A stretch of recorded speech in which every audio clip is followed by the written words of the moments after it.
Cela fait 20 ans que Russ Lee est une des voix typiques de la musique chrétienne. Dans les années 90, Russ Lee a chanté pour le super groupe de CCM, New Song. Il a ensuite poursuivi une carrière solo réussie, avant de revenir chanter avec New Song en 2009. Je pense que maintenant, plus que jamais, j'ai des choses à dire, du plus profond de mon âme, sur la réalité, sur la vie, et je peux aussi bien mieux comprendre les gens pour qui je chante et pour qui j'exerce ce ministère, mieux qu'auparavant. La passion qu'a Russ de partager le message de l'Évangile par la musique est le fruit du cheminement douloureux qui l'amena lui-même à devenir chrétien. Lorsqu'il était enfant, sa mère souffrait de troubles maniaco-dépressifs graves. Son père avait des problèmes d'alcool, et comme la plupart des garçons, Russ prit exemple sur son père et suivit ses traces. Je me disais que puisque mon père buvait, tous les garçons qui voulaient être des hommes devaient boire. Et je me suis mis à boire. Pas à la maison parce que je ne voulais pas que mes parents me voient, mais j'avais des occasions ailleurs de trouver de l'alcool. J'avais 13 ans quand j'ai commencé. Mais je ne buvais pas pour me saouler. Je devenais saoul, mais je ne buvais pas pour me saouler. Je buvais parce que je pensais que c'était ce que les adultes faisaient. En secondaire, Russ voulait désespérément s'intégrer avec les plus âgés. Il y avait 2-3 gars dans mon école qui jouaient de la guitare. Ils faisaient partie d'un groupe et je les trouvais incroyablement cool. Ils buvaient, fumaient de l'herbe et se droguaient. Alors j'ai fait tout comme eux. Je me disais qu'ils étaient cool et je voulais être comme eux. Russ fuma son premier joint à 15 ans. 2 ans plus tard, il vendait du speed et de la marijuana dans sa voiture. Je n'essayais pas de faire de nouveaux adeptes. Je cherchais seulement ceux qui vivaient déjà avec cette culture. Je disais ce que les dealers disent. « Hey, tu cherches de la bonne qualité? De l'excellente qualité? Parce que j'ai de la très très bonne colombienne. Et si t'en veux, je te ferai un très très bon prix. » Russ aimait l'argent et le parfum du danger qui accompagnait le trafic de drogue.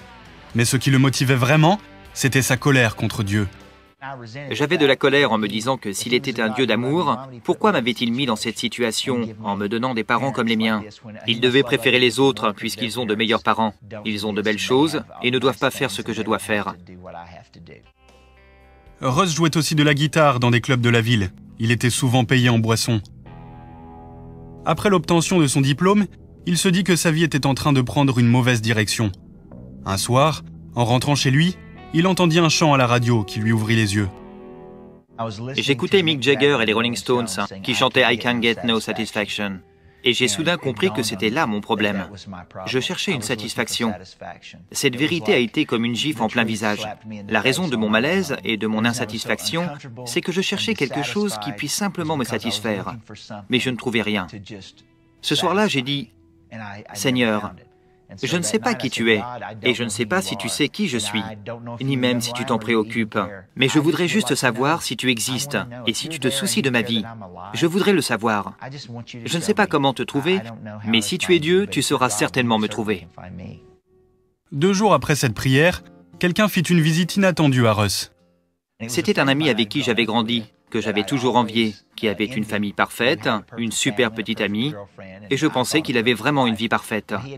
Il n'était jamais venu chez moi, jamais. Ses parents ne lui permettaient pas. Il raconta à Russ que lui aussi avait été insatisfait, mais qu'il était à présent un autre homme, parce qu'il avait donné sa vie à Jésus-Christ. J'étais tout étonné, même abasourdi.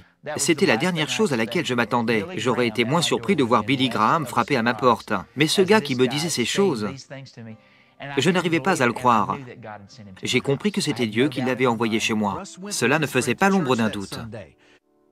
Avant même que le pasteur ne donne son invitation, Russ s'était déjà avancé pour donner sa vie au Seigneur.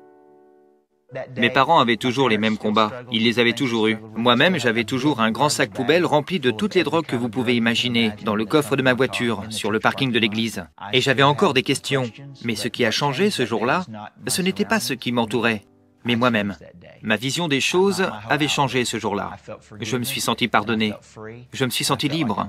J'avais l'impression d'être un homme qui a le monde devant lui, une possibilité, et un sauveur dont les bras sont grands ouverts, qui veut que je le connaisse et qui veut me connaître. C'était le plus beau jour de ma vie.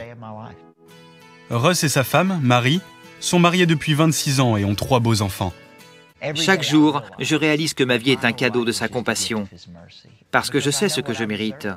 Et je sais ce que j'ai reçu malgré cela. Avec les années, Russ a pu raconter son histoire dans le monde entier. Il a aidé des milliers de personnes à prendre la même décision, suivre le Christ. Vous savez, c'est merveilleux parce que quand vous devenez chrétien, vous donnez simplement votre vie à Jésus. Mais en tant que non-chrétien, lorsque vous pensez à cela, vous vous dites « Donner ma vie à quelqu'un d'autre ? Non, non, non, je ne pourrai plus m'amuser. » Mais c'est incroyable de voir combien les plans de Dieu pour vous sont meilleurs que les plans que vous vous faites vous-même. La vérité se trouve lorsque l'on connaît le Christ, et je veux simplement que les autres le connaissent.